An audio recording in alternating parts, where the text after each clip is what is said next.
When I was 19 years old, I met a wonderful young girl. She moved into the flat where my boyfriend lived, and I met her and we became very close friends for a long time.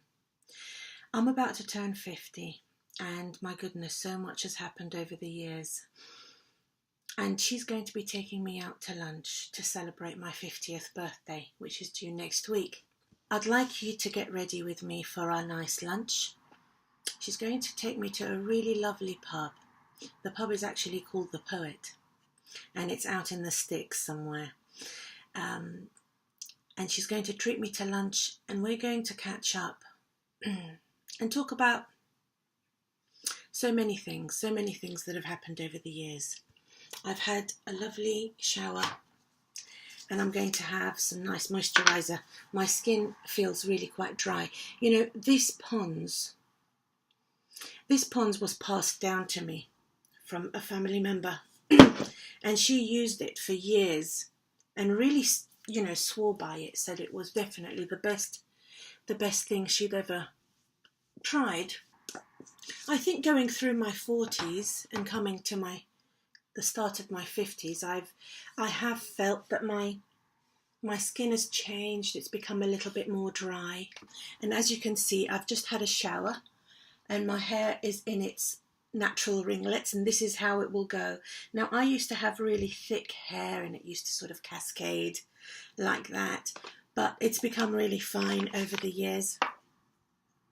I'm going to use a really nice foundation. It's the number 7 Stay Perfect. They have a little machine that takes a colour analysis of your skin, and they actually match the foundation to your skin colour. I could have put on a primer actually, but I didn't think to put on a primer, although I do have one in the drawer. I should have put one on. I know that there's a lot of people who use sponges, etc. I have got a sponge and I've also got a brush, but often I do like to use my fingers. I think that by using my fingers I can press the foundation into my skin and use the warmth of my skin to just make sure that the coverage of the foundation is quite good. So it's a really windy day today, and it's one of those drizzly English days that are very common, especially in the spring season.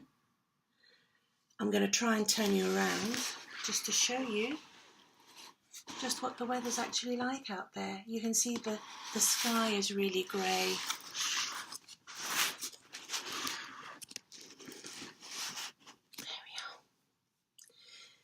We kind of get used to the grey sky, but there's nothing quite as magical as summer in England.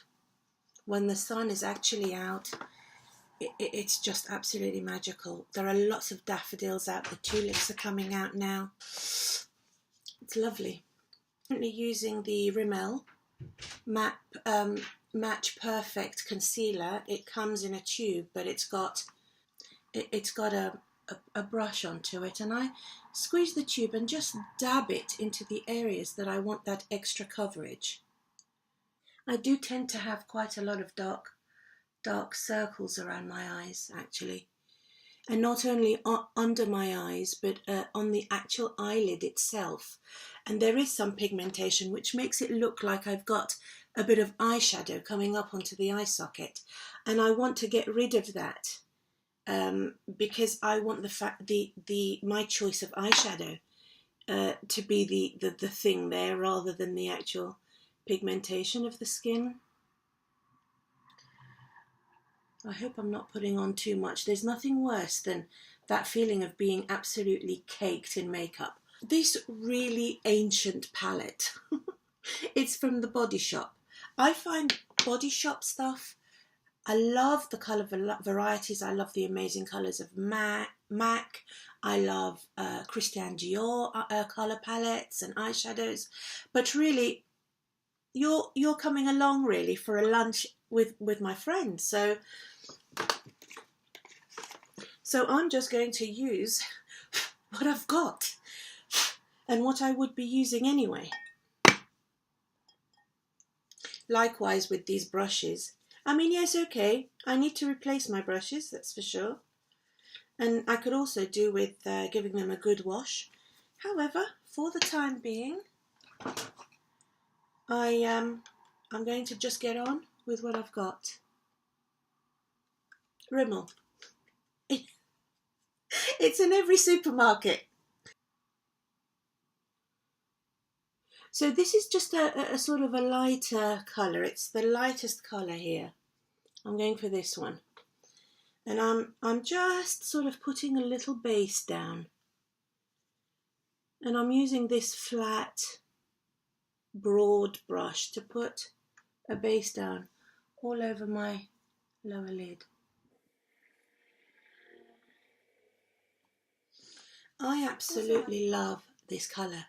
This is a mixture of brown and grey, and I absolutely love it.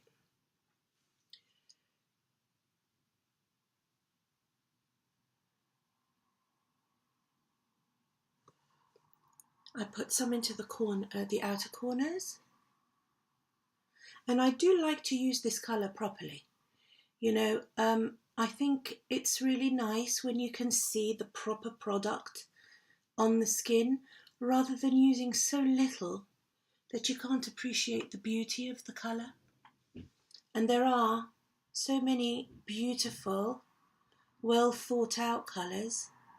It would be a shame to mask them by using too little of them.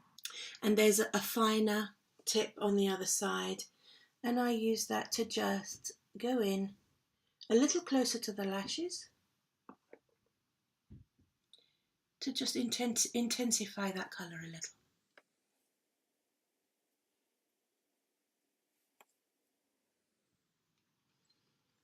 It's going to be, I mean, I have seen my friend over the years, of course I have, but actually I haven't seen her as much as I would have liked to. After our very intense friendship when we were 19, 20, 21, we lived together, we partied together, we had, you know, our boyfriends kind of at the same time. And life really just separated us in a way. And we both went our separate ways. She went to live in London. She became a musician. She was a drummer. And I got married and had children. And they still call her auntie, even though they're in their 20s now. She's very much still auntie. And I use the same technique with this side to go underneath. And to put that colour underneath. I love the shimmeriness of this colour. I love anything shimmery and slightly ethereal because it just suits my features and my personality to a great extent. I've always kind of had that preference. There are some horses going by. Not just the horses, but there are riders on the horses too. And I can make this line as thick and as smudgy as I want to. Or I can make it as thin and as close to the lashes as I want to. But I find because I don't use a lot of eyeliner, I like to use the powder as the eyeliner. So I like it to be a little bit thicker.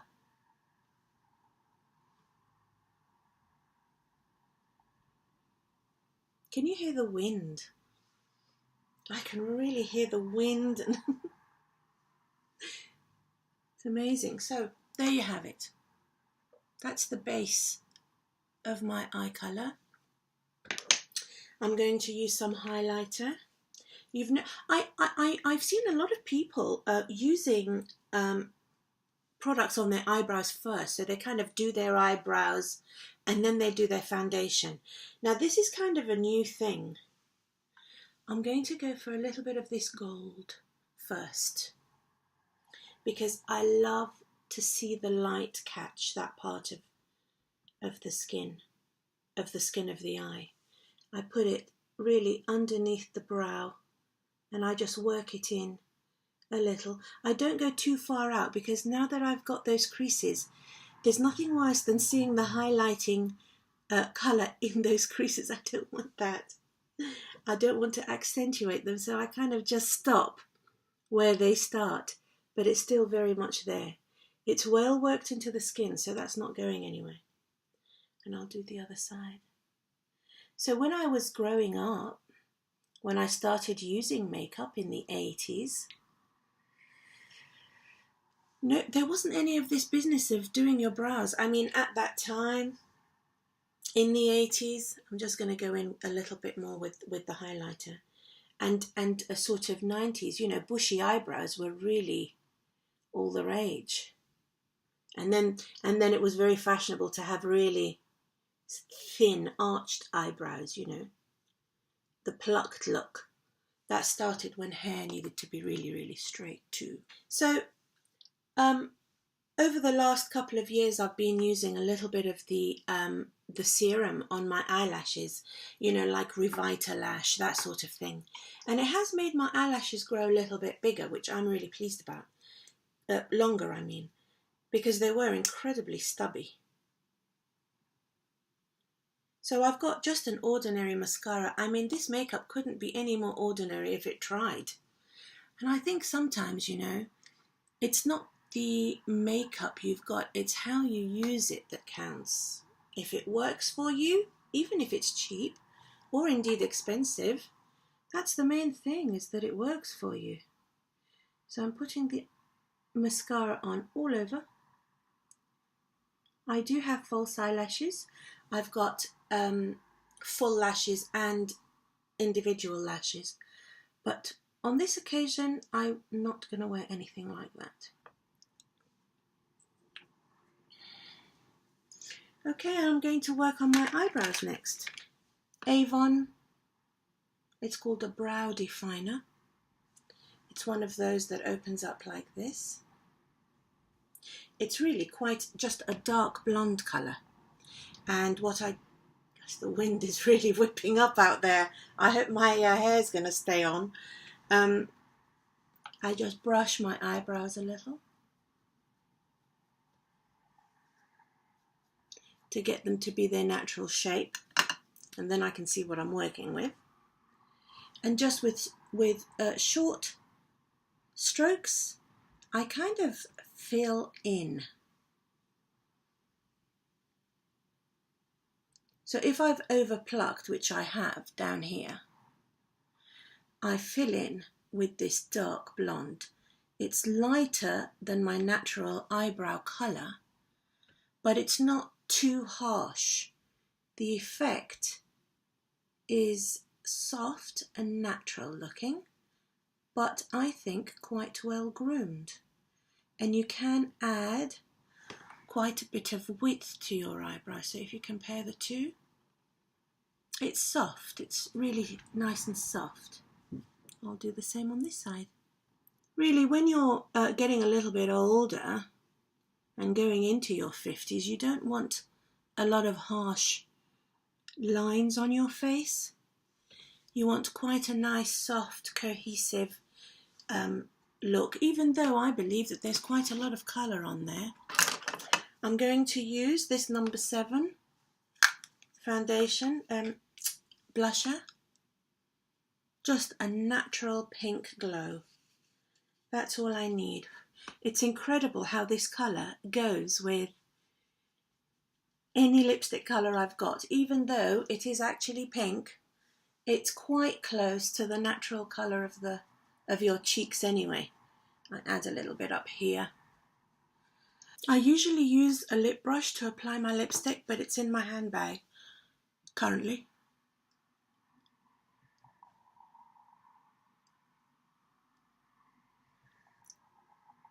This is number 7. It's called Soft Earth. I'll probably use the brush to just define my lips a little bit more. So I'm not going to put any eyeliner on. I'm going to leave the lips quite natural.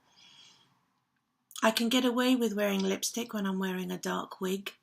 It can take the lipstick. Normally I would just go for a nice lip gloss.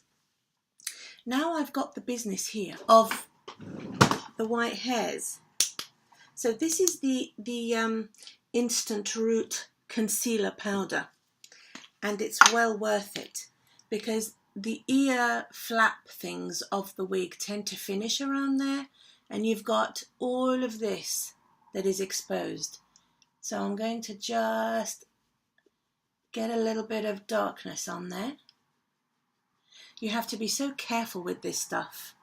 It stains the fabric. It's so hard to get it off because you can't put it in water.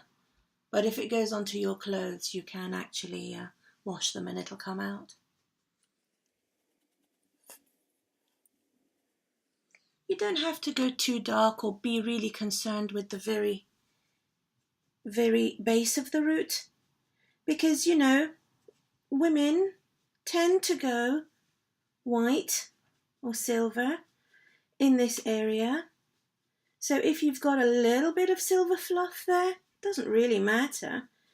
It kind of gives it a little bit of a natural look, but the light is more on this side than the other side. But I think that's pretty good, really, for just 2 minutes work. Now, I've experimented an awful lot with how to best secure your wig. And when I'm going out, I could easily use a wig grip. But I find that the wig grip is tight enough to start becoming uncomfortable after a few hours. So what I do is I try and work it so that I can secure that wig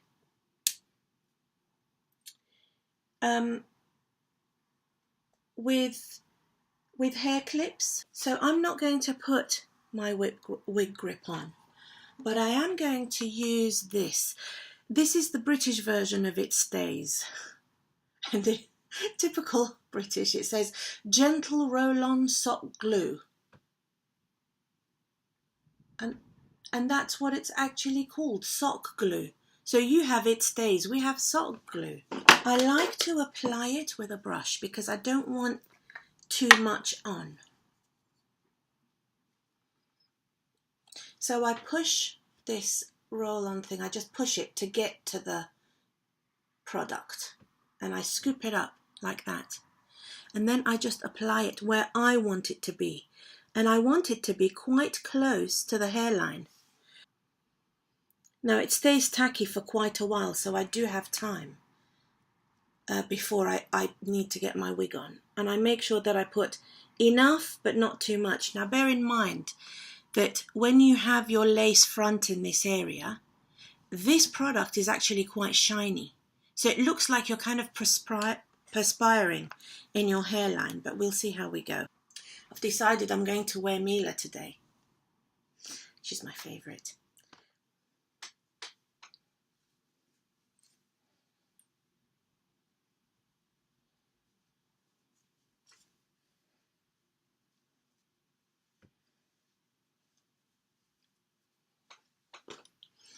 And I press down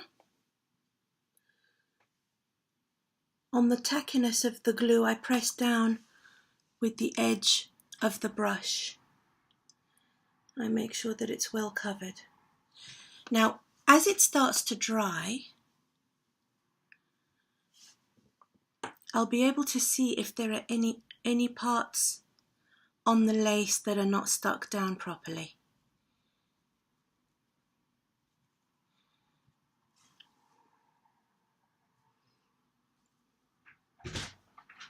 Now I can see that it's all pretty much caught in the glue. So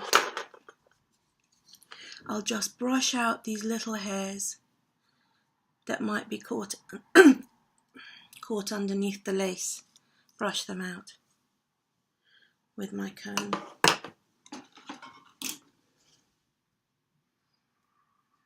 And I use this to pull some of these hairs out.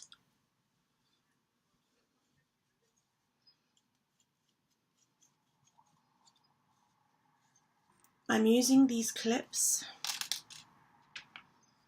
and I'm going to go into the back of the wig. Make sure that it's pulled well down and all of my hair is underneath it, because when the base of your wig is sitting on your hair, the hair makes it slide up really so much easier. And I'm going in with these clips and clipping and sliding them, catching the wig and my hair too. This is the bit that you can't see. Oh, I think my friend's here.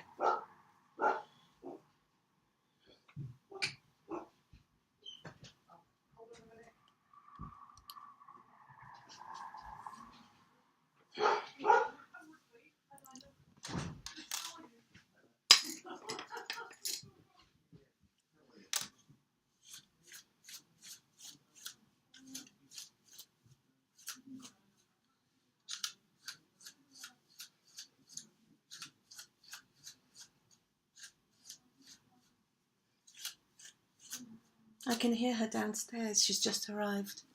My husband's keeping her entertained. So,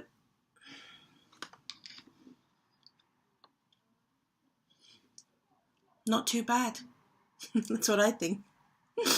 I'm going to get into my dress and I'll show you the finished result. So I've put my dress on, which I'll show you in a moment, and I'm going to wear these long earrings. Sorry, I'm out of breath. I've just gone downstairs to say hi to her. She's talking to my daughter and my husband, and I'll go back down in a minute. He's just come in to get dressed and he's made a mess of the bed. So that's one. And if you're thinking that is a bad choice of earring with that wig, you might be right, because it could get completely tangled in there, especially as it's a very windy day. However, I'm prepared to take the chance, and I can always just take them off. Just that I like them so much. So look, I'm going to tug. You can see my skin lifting. There's a little area right there that isn't quite secured. So I'm going to go in again and fix that.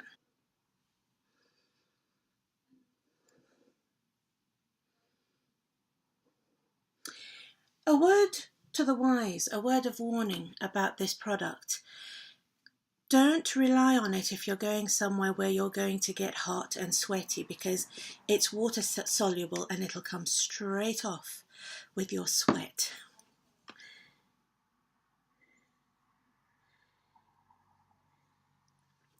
Now there are some short hairs around here, and I just push them out.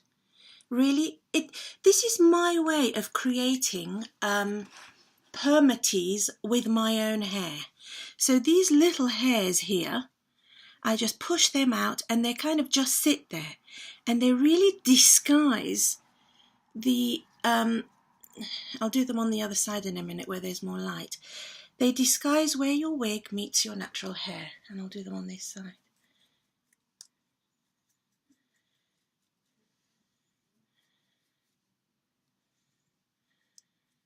So you see, like that.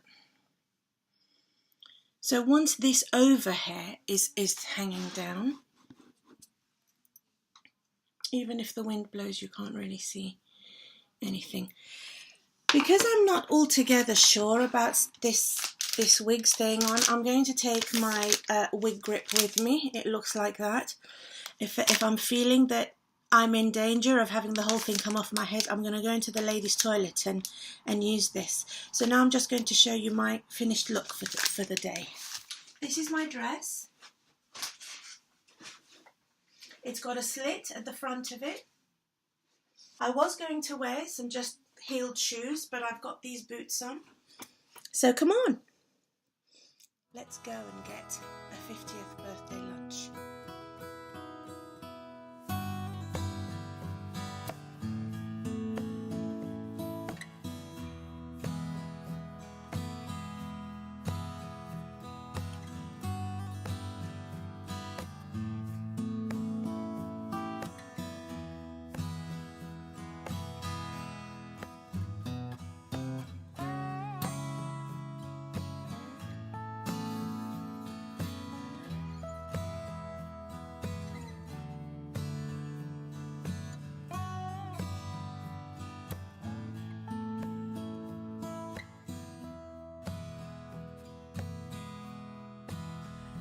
this is it. This is the poet in this little village. But look at the weather. It's so windy out there. All I had to do is walk from the car to the door. So I'm all right. And this is my beautiful friend. And thanks so much for a really beautiful meal. I feel so treated and looked after. You are more than welcome. You are more than welcome. Yeah. The wind is blowing like there is no tomorrow. I've come back into my room and my dressing table is an absolute state. I have just had the most wonderful day with my dear friend. We came back, I drank Jim Beam with honey in front of the roaring fire downstairs. We covered every subject imaginable. We went down memory lane and talked about family and talked about life and talked about all of those amazing things. I asked her, do you think our waiter noticed that I was wearing a wig? And she said, absolutely no way, it looks so natural. So, good. I'm glad that's the case. So at least I caught up with my dear friend. She starts her radiotherapy next week. And I hope that she knows just how much I hold her in the highest esteem. A wonderful day.